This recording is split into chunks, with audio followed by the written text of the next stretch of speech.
Welcome to Bob Larson Live. Some Christians are saying that Satan is out to get our children, to get them through transgenderism and outright Satan worship. Witness the recent controversy with Kohl's and Target. Is Satanism the threat that it's been made out to be? Is there a satanic agenda to get our children?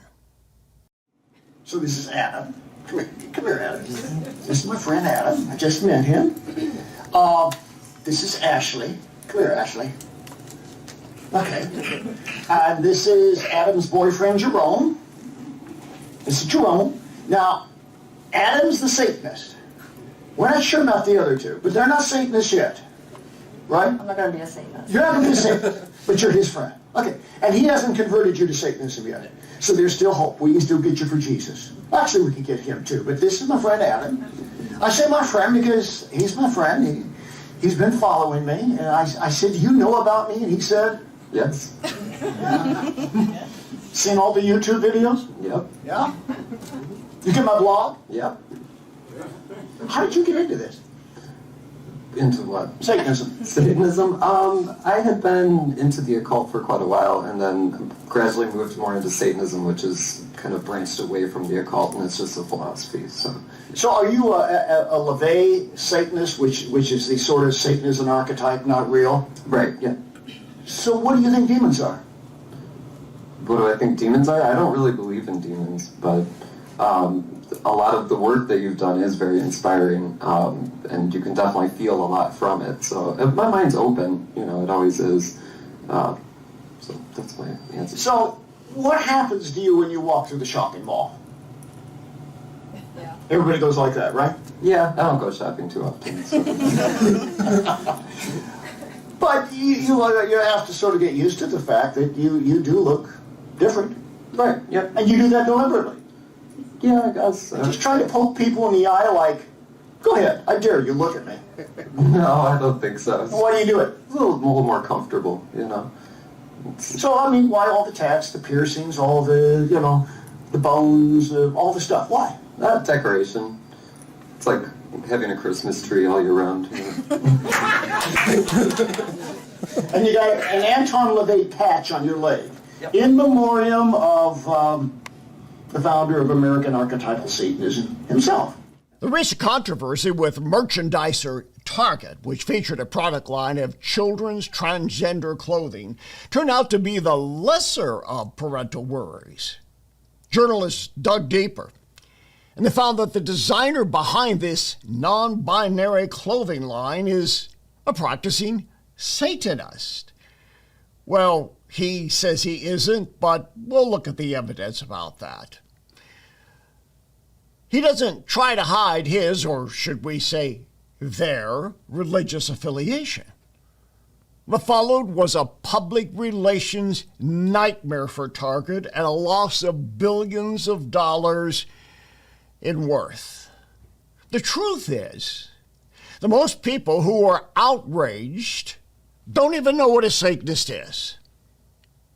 Meet some devil worshippers from the very public group, the Satanic Temple. They showed up at a pre-COVID seminar. Okay, so let me find out who's here. Now, are the three of you from the Satanic Temple? The two of us are principal members of the Satanic You two are from the Satanic Temple, and you are from? I'm the High Priestess of Satan House, a local Satanic coven. Your name, sir? Otho. It's Thomas, but Otho. Okay, all right. And how long have you been involved in this?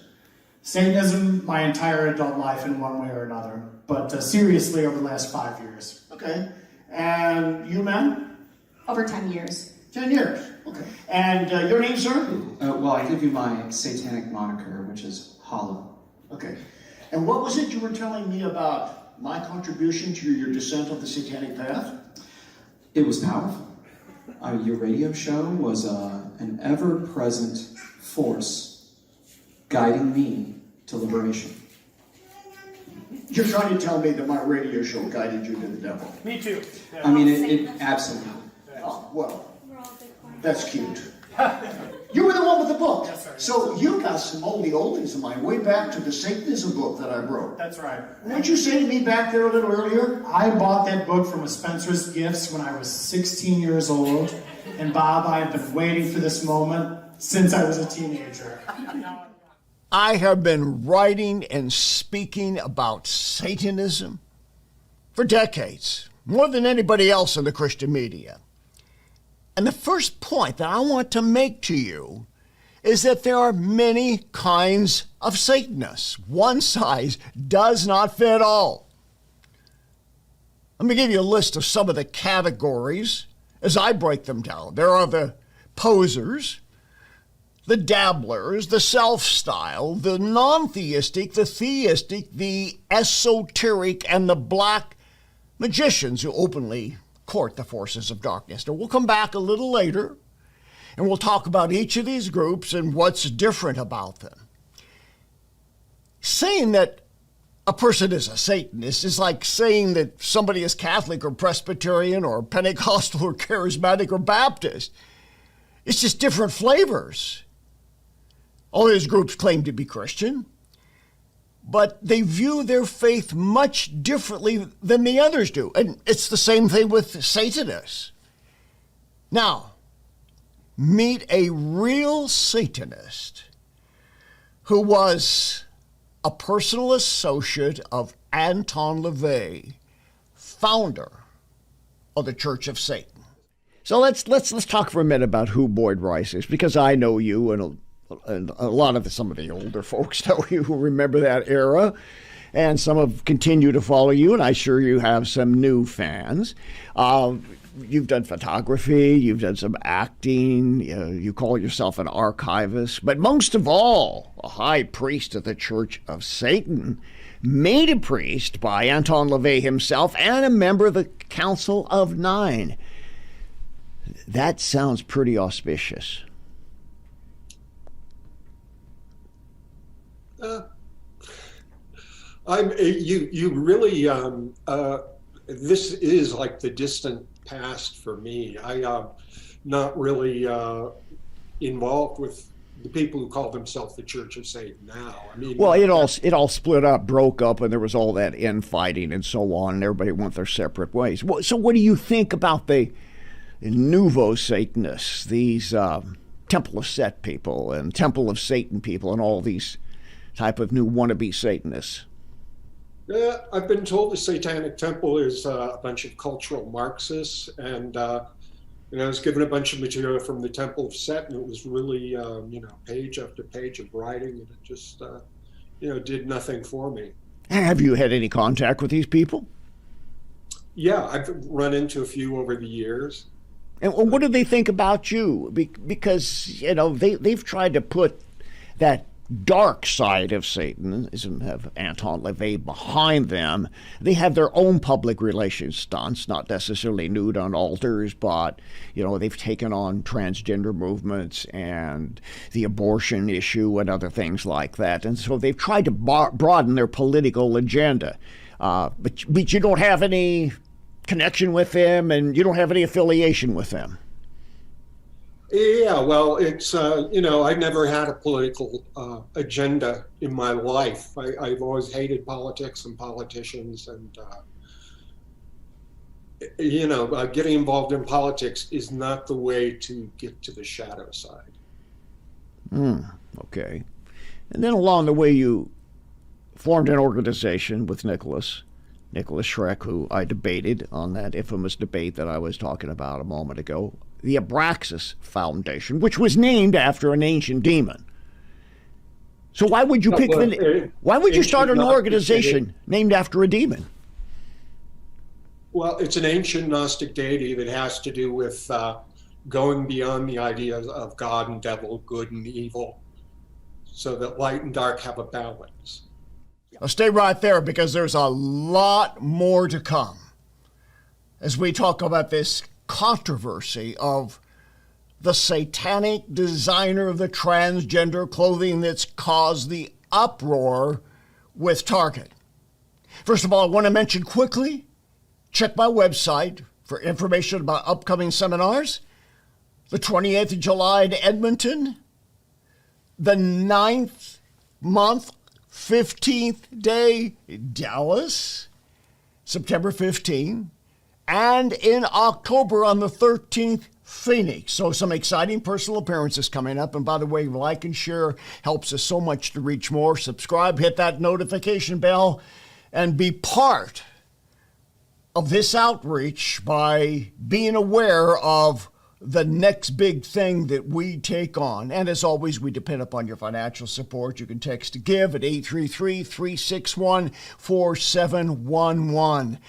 And listen, coming up in June, ex dunamis. Why do we call it that? It means Christ power.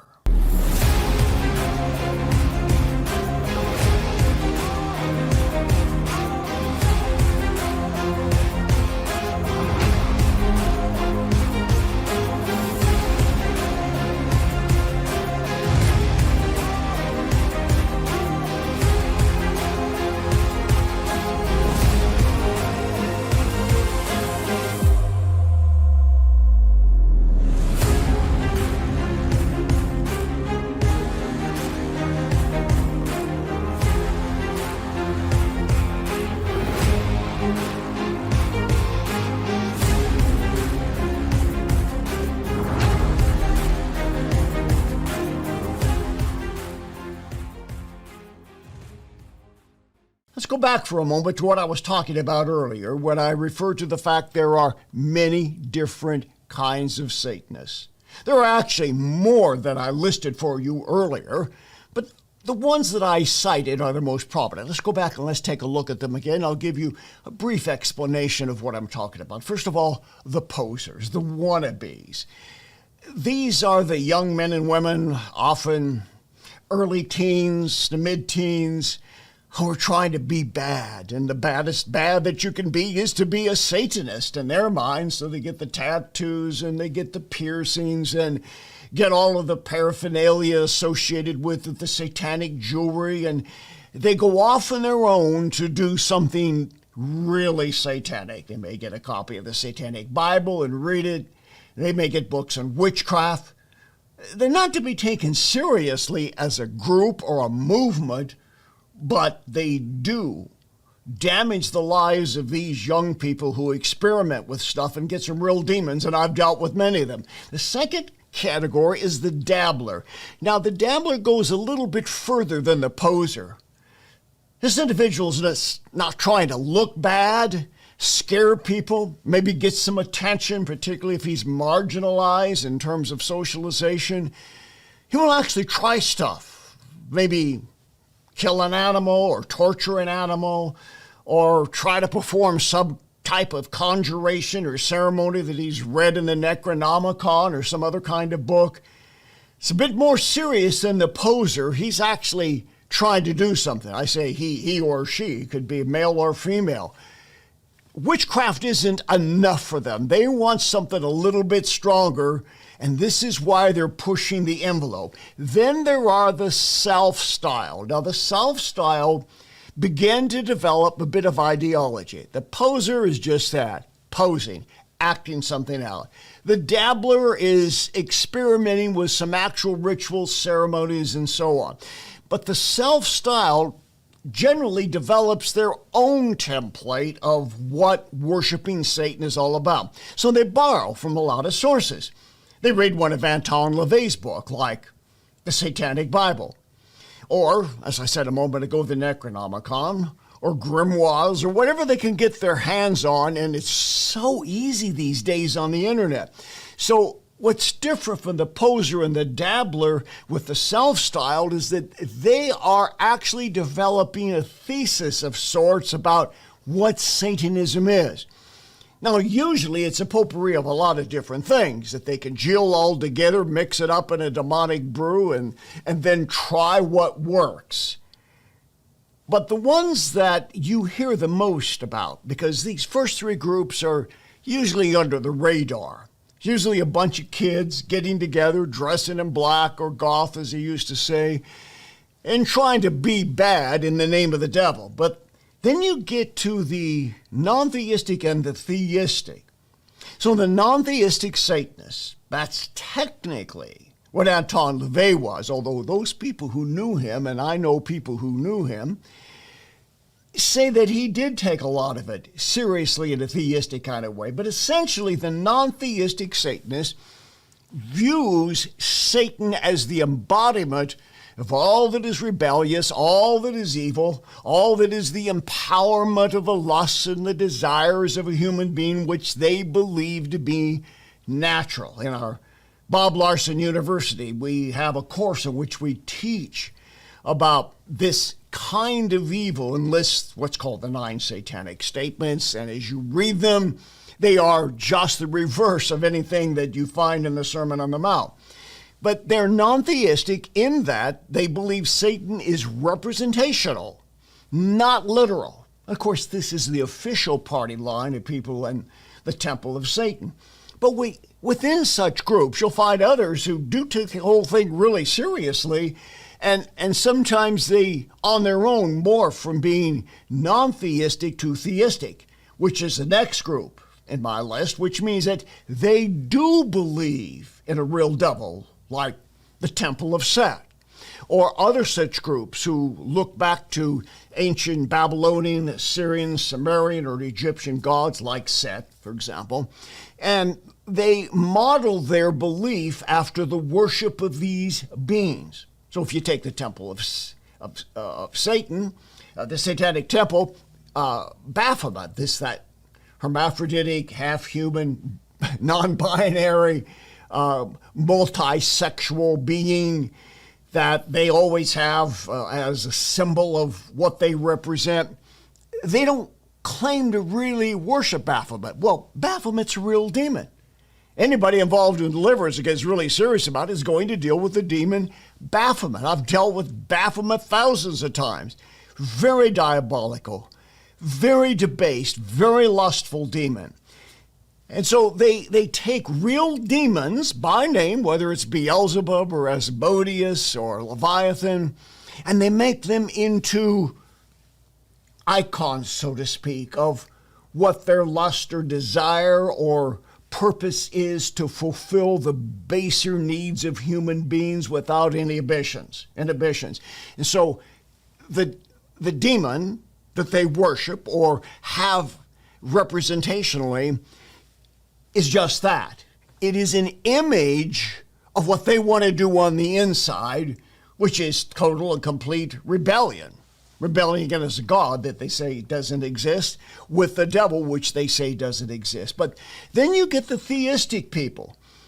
So they really do believe that, for example, Baphomet is a demon. And I've been told by close confidants of Anton LaVey that toward the end of his life, he moved more from the non-theistic, even though he never changed it in his books, to the theistic variety.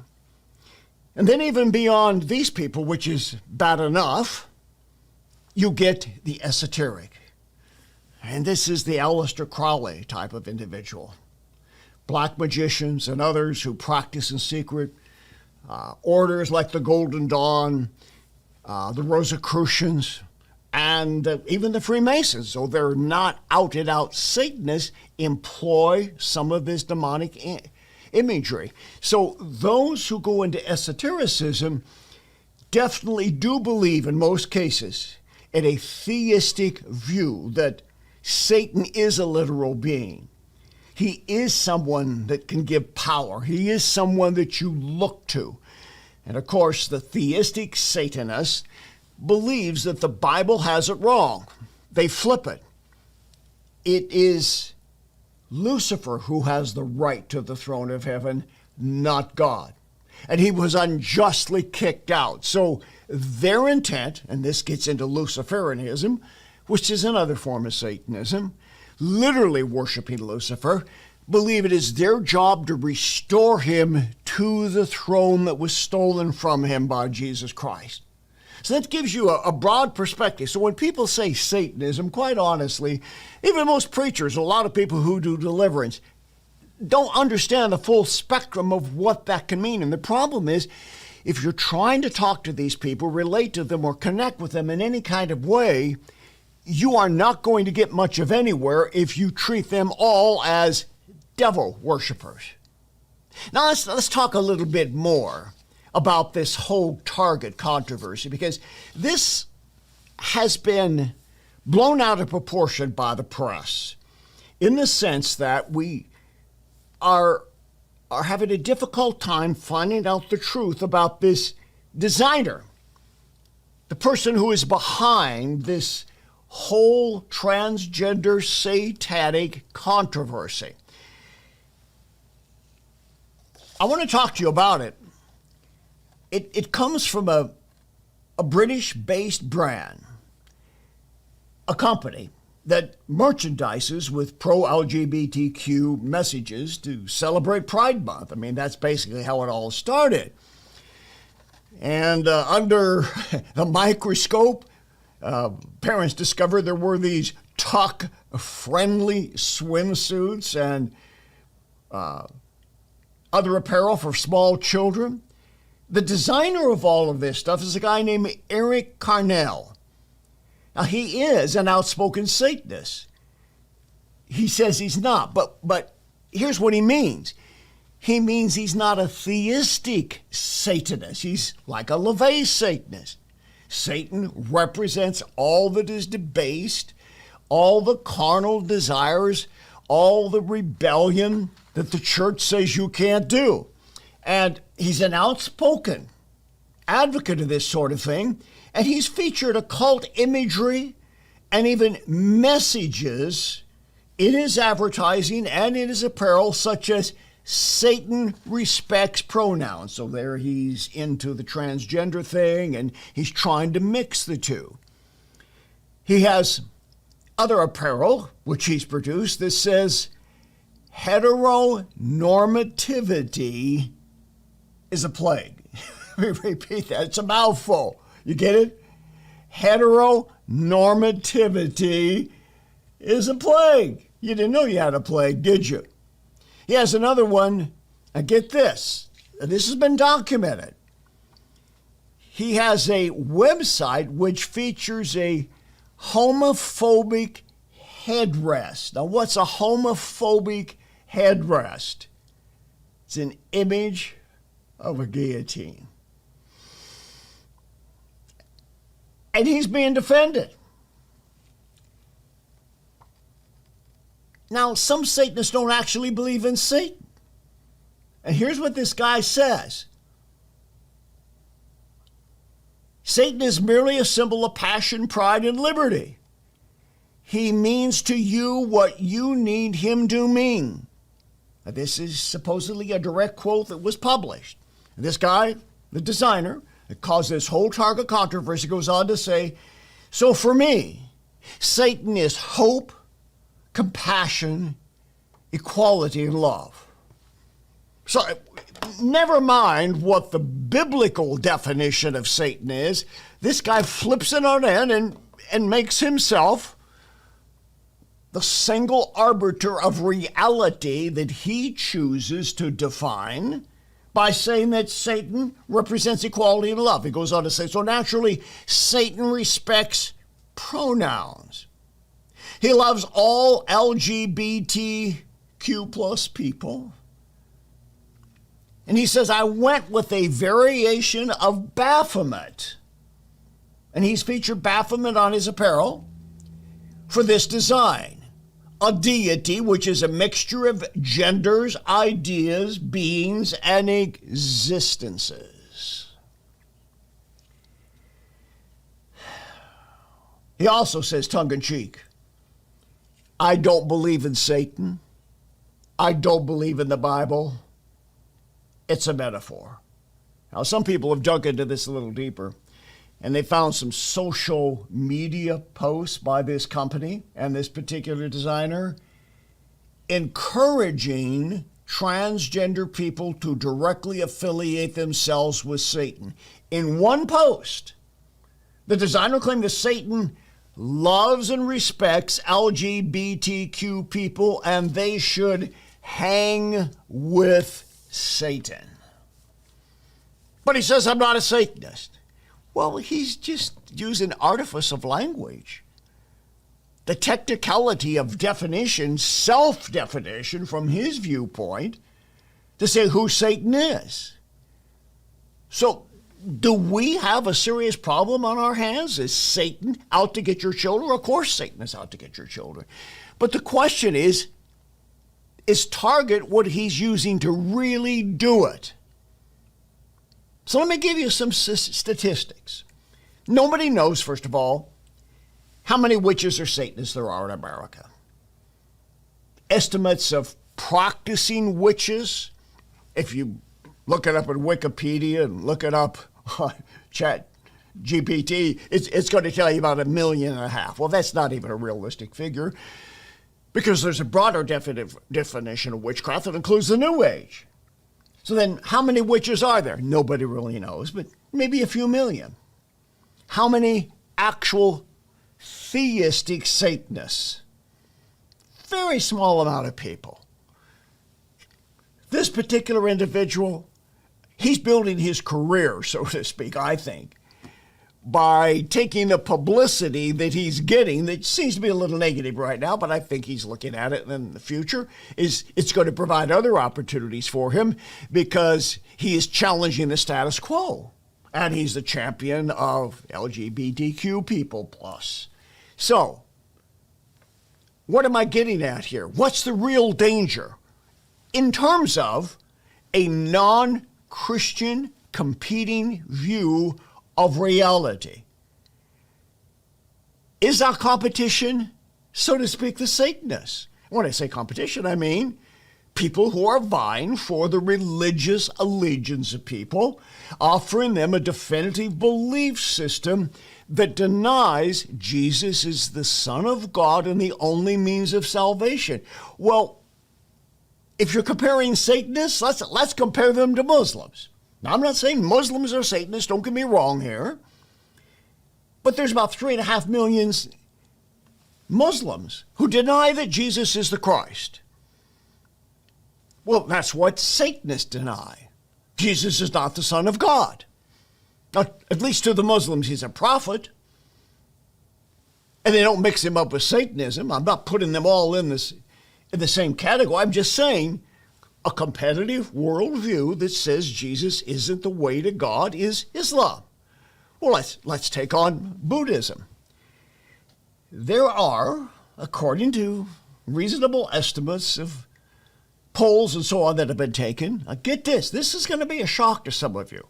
Approximately 20% or about 70 million Americans adhere to a Buddhist outlook on life. So if we're saying, well, what's the greatest threat to the gospel in terms of pulling people away from the belief that Jesus is the Christ, the Son of God, crucified for sin and risen from the dead?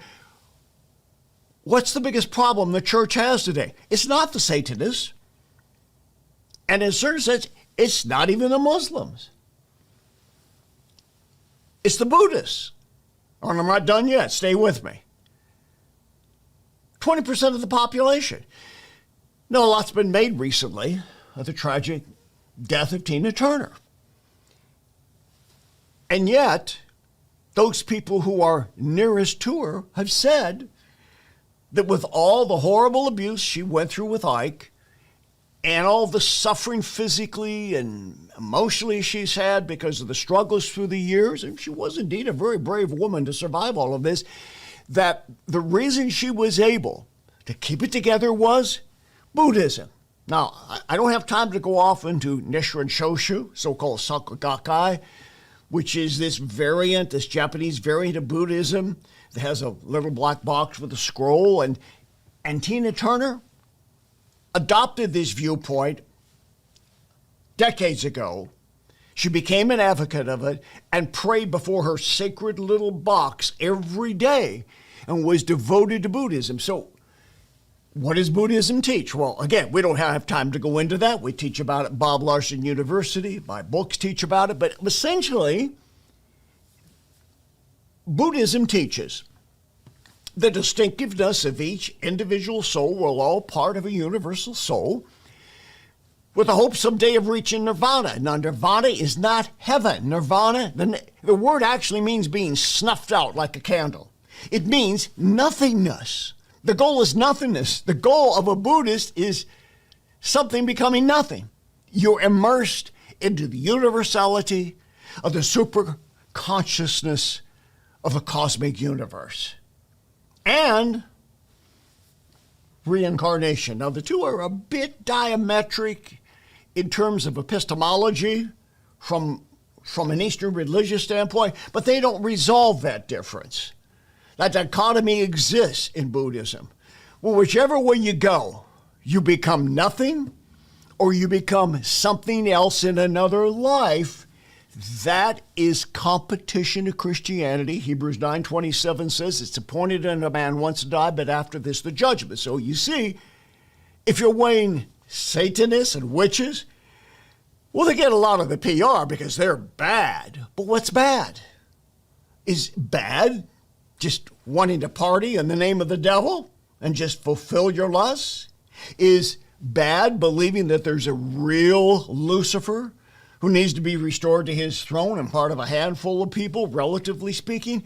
Or is what's really bad 70 million people believing in Buddhist reincarnation? Now let's expand that a little further. There are the nuns, as they are called, not N-U-N-S, but N-O-N-E-S, the nuns.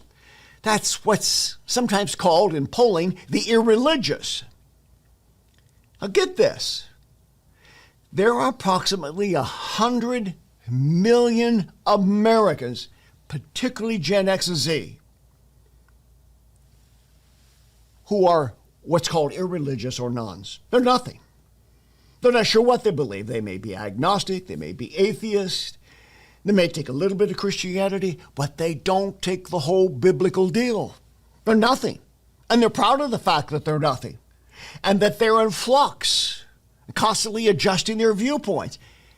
Are you getting me? Everybody's saying, well, the Satanists are the problem. The Satanists are out to get our children. Yeah, I believe they are. I believe that's an agenda. But that's not their main agenda. Their main agenda is just simply to be rebellious and follow the lusts of their lives wherever it takes them. But you got 3.5 million Buddhists. You got about Muslims, you got about 70 million Buddhists, and then you got 100 million nuns. Nothing. Irreligious. Now let's take that a step further. And some of these overlap, by the way. Let's look at the most dominant religious group in America. It's not the Catholics, it's not the Southern Baptists, it's not the Charismatics, it's the New Ager. Polls show that about 62% of Americans adhere to a New Age religious system. That's about 220 million people. Wait a minute. Who's out to get your children? Who is this group of 220 or so million people that want your children? It's not the people putting up images of the Baphomet bisexual version of Lucifer. No. It's not even the people in satanic ritual abuse, clandestinely worshiping the devil, sometimes with horrible things. It's the New Age. It's your friendly acupuncturist. It's your Reiki energy healer. It's your yoga teacher. It's the Enneagram instructor. I could go on, listing dozens and dozens of New Age practices, but collectively together, the statisticians tell us, and I believe it because I deal with it every day, the dominant religious viewpoint in America is New Age. And to think about that, Christianity has had 4 centuries of existence, give or take, in America, to convince people that Jesus is the Christ and they needed to live for him. The New Age has only been around significantly for a little more than 40 plus years. It's already overtaken Christianity. So who's out to get your children? Not the Satanists in the public schools, not even the drag queen in the public schools, as some of you might think. It's the yoga instructor. It's the kindergarten teacher who's teaching mindful meditation to 5 and 6-year-olds. That's the problem. I pray that what I've shared with you is a wake-up call. In the moment I begin to see this Target controversy erupt, not that I showed a lack of concern for it, but I could see the tactic of Satan was to get people off on this tangent. The Satanists, the Satanists, the Satanists. They genuinely do concern me, particularly the Temple of Satan, who's putting these after-school sessions in some of the public schools of America, and who are fighting for the right to be in the public square and accepted, and for their imagery of Baphomet to be displayed in public buildings. That's a problem. Wait a minute. This is a small group of people. The core group isn't even probably 5,000, or maybe 2,000 or 3,000 at the most. Adherents? Nobody knows. What if it's 10,000 people? It's nothing compared to 220 million New Agers out there who are doing far more damage to the unique message of Jesus Christ because it's more subtle, more suggestive in terms of questioning basic Bible doctrine. A Satanist is a Satanist. You know a Satanist. This guy who devised this apparel and all the craziness of what he believes, that's so obvious. Maybe your Reiki instructor isn't so obvious. Satan is after your children, and very definitely Satanism is part of it. But I want to sound the alarm against everything out there that denies that Jesus is the Christ, the only Son of God, the only way to the Father in heaven.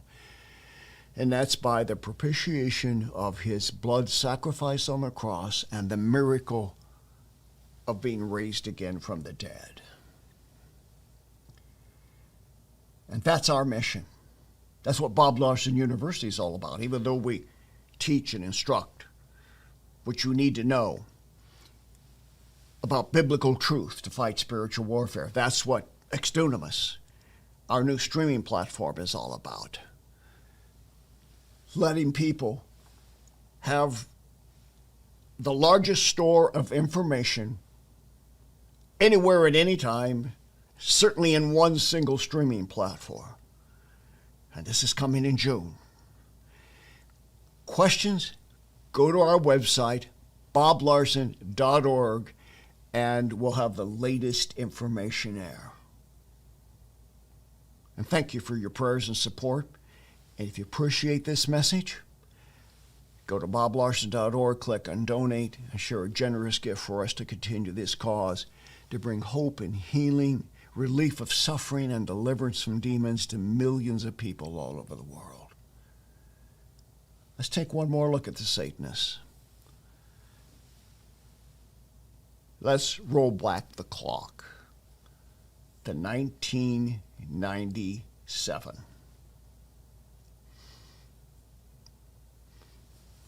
When I was debating the daughter of Anton LaVey, who was the first person ever inducted into the Church of Satan as a small child sitting on top of a nude woman on a satanic altar.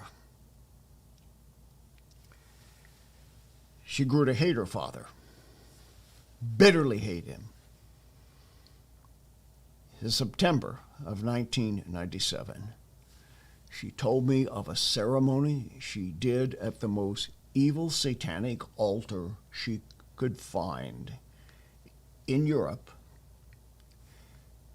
going there to perform a ceremony to kill her father.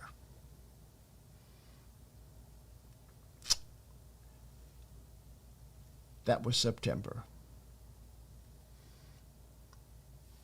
Approximately a month later, he was dead. So let's roll back the clock to 1997, when I confronted her, not about the information that I'm telling you now. She told me that off-grid. This is Zena and her lover, Nicholas, and me, real Satanist, theistic Satanist, me taking them on in a heated debate. In Christianity, there is a prior philosophical commitment as to what marriage represents. And so what I'm saying is... Marriage, to us, to Satanism, in brief, marriage represents what you want it to represent. We believe each individual is entitled to decide what their life should consist of. There is no bond to any supernatural entity. And even to decide if you even want to be married at all. Marriage is not mandatory, nor is... Nothing is mandatory. Would you marry two lesbians? I personally do not believe that homosexuality is a natural practice any more than you do. If we instinctively feel that something's not right, we have to go by gut intuition. What if you're wrong? What if you're wrong? What is wrong and right? And in our case, we are making up our reality. We decide what's right and wrong. You are letting the Bible or Jesus Christ or whatever God may be even decide. Common sense. I mean, even leaving God out of it, to suggest that you can make up your own reality, my goodness, that's what they did in Tiananmen Square. That's what they did in Germany in 1933. I mean, and that's what they're doing in America in These are examples of people who created their own reality. Everyone creates their own reality. The thing is, you speak for a consensus of reality which is acceptable. We speak for one which at this point in history is not acceptable. It's not a religion for anyone who wants to be a Satanist. We don't say welcome to the club. The homeless, the handicapped, those with multiple sclerosis. I don't want the homeless, the handicapped. The people in Mother Teresa's home for the dying and the destitute, they need not apply. I don't want them. You've taken that on your shoulders. That's your job. You're doing a great job with the homeless.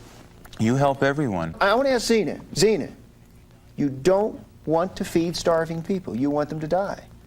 Did I ever say I want them to die? I'm saying, why do they exist in the first place? Would you feed them? Why would they be allowed to Would you raise exist? money? Would you do what you could to collect the resources to feed them? I'm using analogies. No, of course I wouldn't.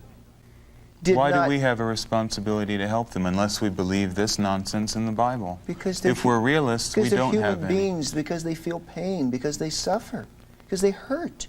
Does not the hurt and pain that isn't enough reason. Does not the hurt and suffering of another human being at all if the human being is worthy of my attention, I love people who are worthy of my love. That's very few. Remember, Bob Larson University is the place you need to go to get the maximum information available on the subject of spiritual warfare. And it's almost here. The most spiritually amazing streaming platform in the history of the church, helping you to grow deeper in God and have the tools to fight back against the devil. Ex Dunamis.